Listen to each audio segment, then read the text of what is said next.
On the Panther 5 end, you have a variety of different modes you can choose for non-invasive ventilation. Pressure control ventilation. In pressure control ventilation, we set a rate, an IPAP, or inspiratory pressure, a PEEP, or EPAP, FiO2, and I-time. In all modes, you have two triggers active at all times, a smart trigger and a pressure trigger.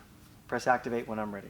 In ST mode, my primary settings are my rate, my IPAP, EPAP, FiO2, and I-time. I can also set my eSense for flow termination and TI support as well. In AVAPS, you can set your patient's rate, target tidal volume, EPAP, FiO2. You can adjust their I-time and their slope. You have a smart trigger and pressure trigger both active at the same time. You can adjust a max pressure and a min pressure to allow for adjustments in pressure to hit the target tidal volume. You can also adjust your flow termination criteria by selecting your eSense and moving it to the appropriate setting. TI support is an option as well. In spontaneous mode, the user sets IPAP, EPAP, FiO2, slope, and can adjust their smart or pressure trigger as needed.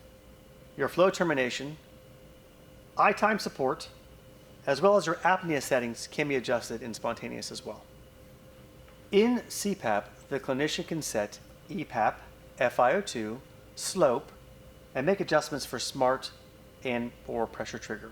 Apnea settings can be accessed as well.